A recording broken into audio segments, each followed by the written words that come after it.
بسم اللہ الرحمن الرحیم۔ الحمد للہ رب العالمین والصلاة والسلام علی محمد وآلہ طیبین الطاہرین۔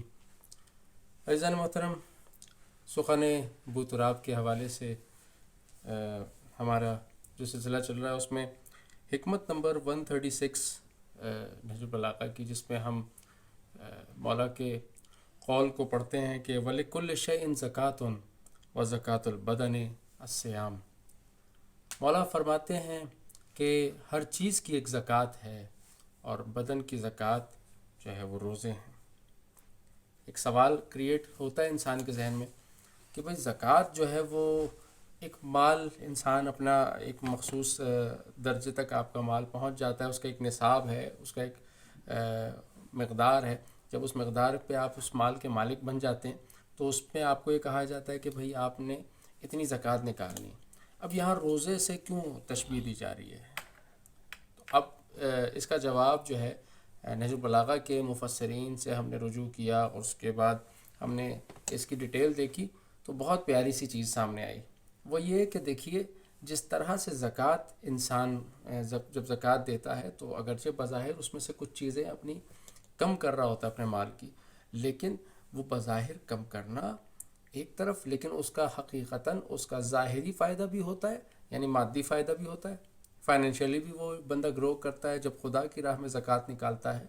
خدا کی راہ میں کسی قسم کا صدقہ نکال دے، زکوٰۃ نکال دے، خمس نکال دے، جب اللہ کی راہ میں بندہ خرچ کرتا ہے، اور چاہے کہ وہ اگر واجب ہو تو جب اللہ کی راہ میں خرچ کرتا ہے تو اس کے خرچ کرنے کا اس کو صلاح یہ ملتا ہے کہ خدا اس میں برکت دیتا ہے، باعث خیر و برکت بنتی ہے۔ اچھا، دوسری چیز کہ اس کو مادی فائدے کے علاوہ معنوی فائدہ بھی ملتا ہے۔ معنوی فائدہ کس طرح سے؟ دیکھیے، معنوی فائدے میں یہ ہے کہ جب آپ اپنے عزیز ترین چیز جو ہے وہ آپ کا مال ہے، جب آپ اس چیز کو خرچ کرتے ہیں اللہ کے لیے، تو اس چیز کو خرچ کرنے کے بعد آپ کے اندر ایک کیفیت یہ پیدا ہوتی ہے کہ ہاں، اب آپ کے اندر جذبہ ایثار پیدا ہوتا ہے، جذبہ قربانی آپ کے اندر پیدا ہو رہا ہے۔ یہ جو آپ کو معنوی فائدہ ہو رہا ہے، یہ جو آپ کے اندر روحانی کوالٹی پیدا ہو رہی ہے، یہ بہت بڑی چیز ہے۔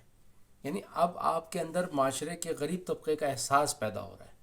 آپ جو ہے حقوق اللہ کے بعد حقوق العباد نبھا رہے ہیں، یعنی حقوق اللہ تو نبھا رہے ہیں، یہاں پہ زکوٰۃ جو ہے حقوق اللہ ہے، لیکن ساتھ ساتھ حقوق العباد بھی ہے، اللہ نے واجب کیے، اور اللہ کے بندوں کا بھی حق آپ ادا کر رہے ہیں اس طرح سے۔ ٹھیک ہے، تو یہ بہت بڑی چیز ہے، ایک طرح سے آپ جو ہے وہ دونوں چیزوں میں آپ فیضیاب ہو رہے ہیں۔ اچھا، اب آ جائیے روزے کی طرف۔ روزے میں کیا ہے؟ روزے میں یہی چیز ہے، اگر آپ دیکھیں تو روزے میں بظاہر آپ جو ہے کچھ چیزوں سے اپنے آپ کو روک رہے ہیں، کچھ ٹائم کے لیے کھانے پینے سے اپنے آپ کو روک رہے ہیں، لیکن وہ جو کچھ ٹائم کے لیے اپنے آپ کو آپ روک رہے ہیں تو اس کا فائدہ یہ ہو رہا ہے کہ حقیقتاً تو آپ نے کچھ دیر کے لیے اپنے آپ کو روک لیا، لیکن وہاں فائدہ آپ کا یہ ہوا کہ اب آپ جو ہے وہ بھوک پیاس کے نتیجے میں آپ کے جسم کو کچھ فائدے ہو رہے ہیں، آپ کے جسم کے جو ہے وہ کچھ اضافی فیٹ وغیرہ آپ کا ریڈیوس ہو رہا ہے، وہ آپ کے بہت ساری میڈیکل فائدے، اب سائنس اس طرف آ رہی ہے، اور انگریزوں نے تو باقاعدہ فاسٹنگ کے فوائد کے اوپر بڑی بڑی مقالے لکھ دیے گئے، بڑے بڑے کالم لکھ دیے گئے کہ بھائی فاسٹنگ جو ہے وہ بڑا، یعنی اگر کسی کو اپنے آپ کو مینٹین رکھنا ہے، کوئی سپورٹس والا ہو یا کوئی جو ہے وہ سیلیبریٹی ہو، کوئی بھی ہو، وہ کہیں نہ کہیں ڈائٹنگ اور فاسٹنگ سے رجوع کرتے ہیں، اور وہ اس چیز کے فائدے سے ہرگز جو ہے انکار نہیں کرتے۔ انہیں پتہ ہے کہ اس فاسٹنگ کے کتنے ہارمونل فائدے ہیں، اس فاسٹنگ کے کتنے اینٹی ایجنگ فائدے ہیں۔ یعنی آپ فاسٹنگ کے فوائد جو ہے وہ اگر آپ جا کے خالی ایک گوگل کر لیجئے تو آپ کو پتہ چلے گا، اور آہستہ آہستہ دنیا آ رہی ہے اس طرف کہ جب خدا کی کہی ہوئی باتیں صحیح سمجھ میں آ رہی ہیں دنیا کو۔ وہ آیت ہے کہ وَجَعَلَنِي مُبَارَكًا أَيْنَمَا كُنْتُ وَأَوْصَانِي بِالصَّلَاةِ وَالزَّكَاةِ مَا دُمْتُ حَيًّا، کہ اللہ نے مجھے مبارک بنایا، جہاں بھی میں ہوں میں مبارک ہوں، وَأَوْصَانِي بِالصَّلَاةِ وَالزَّكَاةِ مَا دُمْتُ حَيًّا، اس نے مجھے نماز اور زکوٰۃ کی تاکید فرمائی ہے، جب تک میں زندہ ہوں میں نماز اور زکوٰۃ کی اللہ نے مجھے تاکید کی ہے۔ سورہ مریم آیت نمبر 31۔ اب دیکھیے، یعنی گویا زکوٰۃ جو ہے حضرت عیسیٰ کے امت کے لیے بھی تھی، اور مسلسل یہاں پہ ہمارے پاس جو ہے وہ یہ چیزیں ملتی ہیں۔ اور دوسرا زکوٰۃ کا بڑا فائدہ کیا ہے؟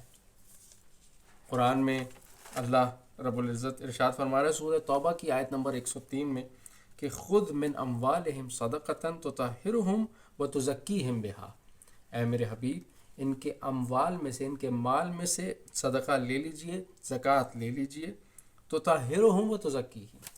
اب یہ صدقے کا فائدہ کیا ہوگا؟ اس زکوٰۃ کا فائدہ کیا؟ یہاں صدقے سے مراد زکوٰۃ ہے۔ فائدہ کیا ہوگا؟ تطہرہم وتزکیہم، یعنی یہ صدقہ انہیں پاک کرے گا، ان کو تزکیہ کرے گا، انہیں پیوریفائی کرے گا۔ دیکھیں یہ سب سے خوبصورت چیز ہے کہ یہ صدقہ انہیں پاک کرے گا، ان کا تزکیہ کرے گا۔ تو اس میں مال، تحقیقات آپ مال نکال رہے ہیں، لیکن اس مال کے نکالنے کے بعد آپ کی روح میں ایک پاکیزگی آ رہی ہے، آپ کی روح میں ایک دینے کا جذبہ اللہ کے لیے، اور خاص طور پر جب بندہ خدا کے لیے کچھ کرتا ہے۔ آپ روزے میں آ جائیے، پھر جو مولا علی علیہ السلام نے زکوٰۃ کو روزے سے جو مثال دی کہ زکوٰۃ البدن لکل شیء زکوٰۃ و زکوٰۃ البدن الصیام، ہر چیز کی ایک زکوٰۃ ہے اور بدن کی زکوٰۃ روزے ہیں۔ اب آپ جب روزہ رکھتے ہیں تو جس طرح زکوٰۃ آپ کی برائیاں چھاٹ دیتی ہے اور آپ کے اندر خیر و برکت کا سبب بنتی ہے، روزہ بھی آپ کے جسم کے جو ہے وہ ایکسٹرا ایکسس جو ہے وہ ختم کرتا ہے، آپ کے لیے بہت ساری خوبیاں جسمانی اور میڈیکل لحاظ سے آپ کی بہت ساری خوبیوں کا سبب بنتا ہے، ساتھ میں آپ کو تزکیہ نفس، تزکیہ باطن کا ذریعہ بنے گا۔ انشاءاللہ ہم اس حوالے سے مزید گفتگو کریں گے۔ والسلام علیکم ورحمۃ اللہ۔